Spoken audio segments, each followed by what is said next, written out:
I mean, Yeah, I seen what you guys like. Once I looked up your channel, I seen that there's like other states involved. yeah, there's a lot of different other branches, man. We growing. We That's good. That's growing. good Sounds shit like though. I seen. worldwide. I like how you guys put them on blast because it's like you put their face like out there for everybody to see who they are, and y'all always get their license plate and shit like that. And another thing is, my live catches, we usually put I usually supposed to put the chat log in the beginning. Right. So that's why we started another channel. And we basically are going to put all the chat logs to everybody we catch on the other channel. Because when I go live, I hate taking down, after it gets a certain amount of views, I hate taking it down because then all the people that did see it, they're not going to go back and look at it again. So I just always leave mine up. But yeah, so I like to put the chat log so people can actually see because there's a lot of time that goes into this, man. Like, No, I can imagine because you guys gotta make them feel comfortable enough. Exactly. So if I could jump out the window like that. Yep, because I actually have, like, I got a detective that I'm working with right now that he's supporting what I do 100%. He's willing to work with me. He actually gave me some good information that I didn't even know when I started.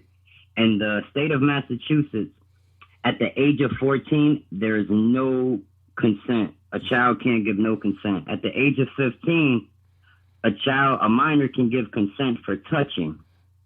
At the age of 16, they can give consent for sex, which is still sick all the way around. But right. Once you use the age 14, he said, man, listen, the DA is going to jump all over it because there's no, once they tell you that they just want to meet you, that's called enticement of a child, which is a felony in the state of Massachusetts. Right. But then that's when we go back to Massachusetts has one of the most lenient laws when it comes to sexual offenders and sex offenders and stuff like that. So basically, I'm just hoping that it reaches a news station and we can maybe get some of these laws changed because these men get slaps on the wrist. You get caught with a bag of weed and they try to throw you away forever. These dudes is out here raping and molesting little kids and not even going to jail. So yeah, that's crazy. That it is, man. Have you had any problems so far? Like anybody ever try to like get physical with you guys? Nah, not yet. I had a couple of them just try to like smack my phone away. Right.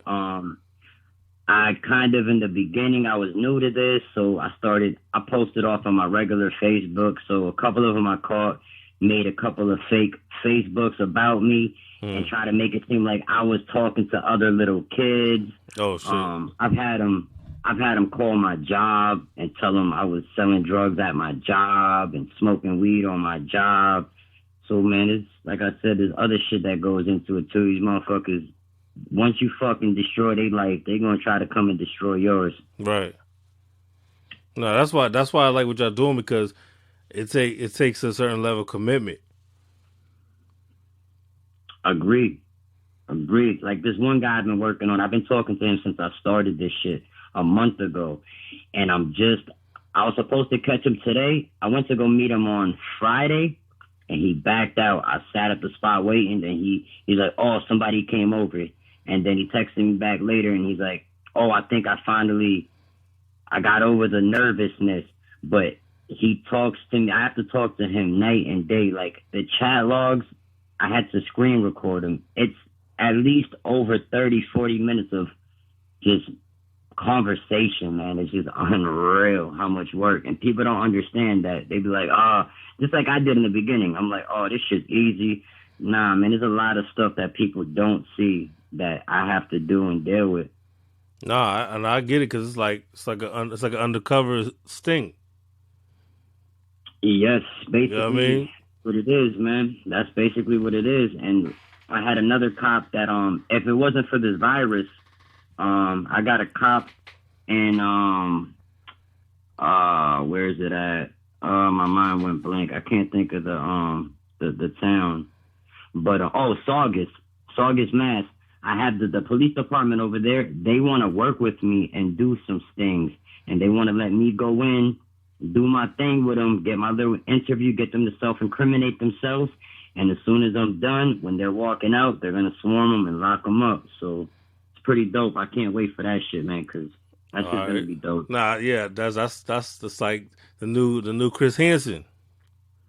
I'm trying. I'm the hood Hanson, baby. Yeah, you know what I mean.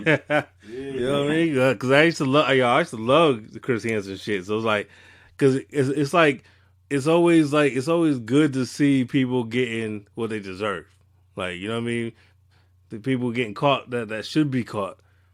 Like, you know what I mean? You watching people get caught for something that they need to be caught for. So it's like it's entertaining, but it's like it's a good cause. Like what y'all doing is entertaining, but it's a good cause. I try not to be too funny and entertaining, but it is entertaining too. That's why I started watching it, because I was like, this shit is entertaining, bro.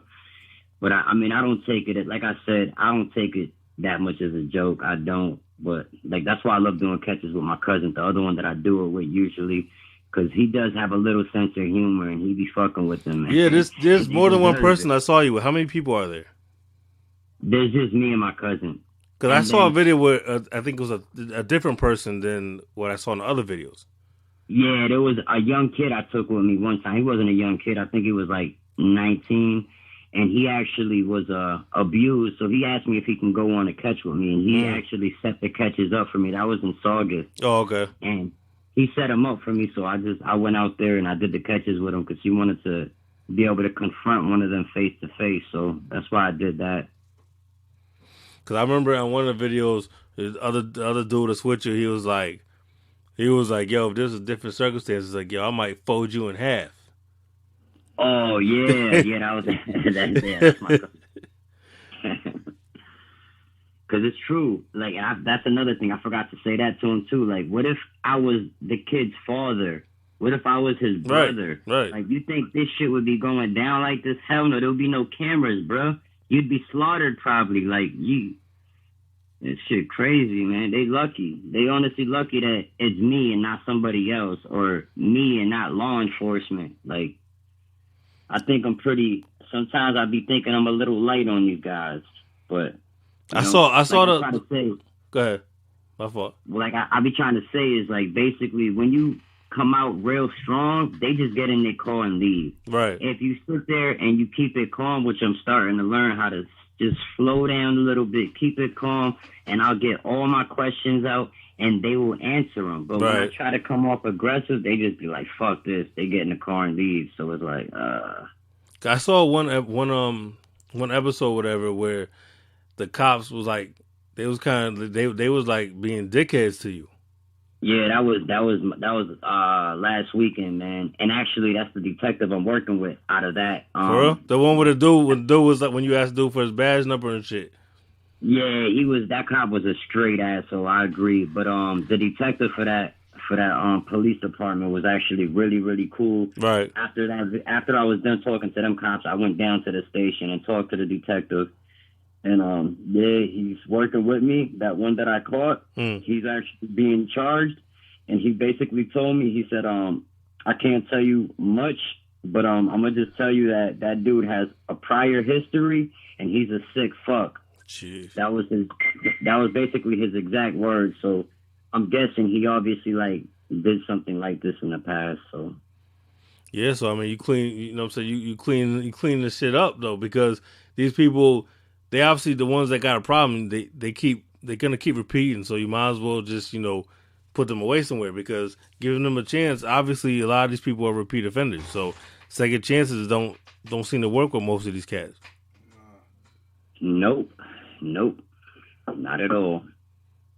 And that's a scary shit. Man, what's up? I'm live on my YouTube too. If y'all want to shout out your podcast so people know. Yeah, this is on Barbershop Talk Podcast.